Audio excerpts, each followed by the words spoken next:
Hello folks, and welcome back to my show. Now, if you haven't seen the new John Wick movie, don't worry, this episode is a non-spoiler review.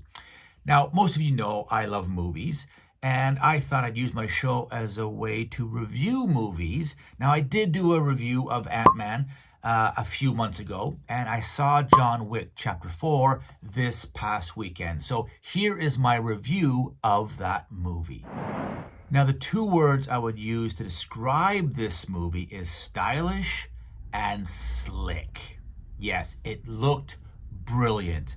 Now, if you haven't seen it, I would recommend either rewatching the other chapters 1 through 3, or at least watching the summary of the movies online on Screen Crush or any other YouTuber that does sort of a recap of what's been happening.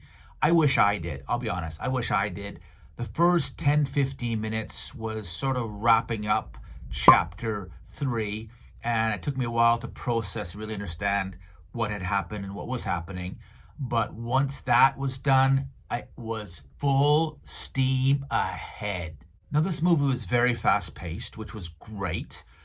It was 2 hours and 49 minutes, and I didn't look at my watch once, so that's a good sign as well. I felt it was very video game-ish.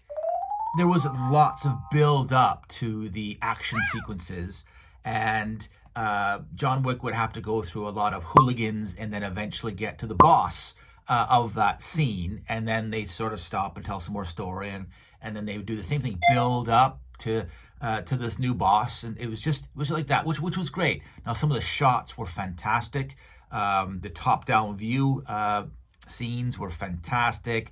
The fight at the the Arc de Triomphe in Paris. Now, I've been there and I've seen this maniac roundabout. To have a fight sequence in that location is brilliant. So the fight sequences were on point. The things that I saw visually were things that really drew me into the action. Now, there's two things that I had problems with, and it was probably more with the character, I guess. John Wick got his kicked, and he fell from some height, and he literally got shot almost point blank and survived. Now, it's all to do with his suit that he got as part of his job. Now, this suit is amazing because it is bulletproof, of course, and all he needed to do is cover his face to protect his face. But some of the sequences that I saw, I likened it to Black Panther's suit that absorbed energy or something. It must have some component like that to be able to help him in situations that he was in. So it was lots of action, but it was really hard to get my head around how awesome this suit he had on was.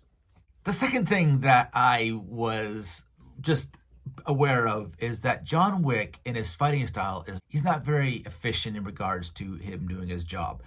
Those are the two things. They're very minor. The action really drew me in. The story is great. And the Chapter 4 really does bring it full circle. So what is my final review and score for John Wick Chapter 4? Well, I give it a solid 7 out of 10 stars. The story was brilliant. The fight sequences really drew me in. I highly recommend this movie for any John Wick fan, any Keanu Reeves fan, but I do recommend watching the other chapters first or watching some sort of summary video before you go see it. So that's it for this review of John Wick Chapter 4. Do you agree with me? Not agree with me? Let me know what your thoughts are, and let's talk movies. Anyways, folks, thanks for watching. See ya.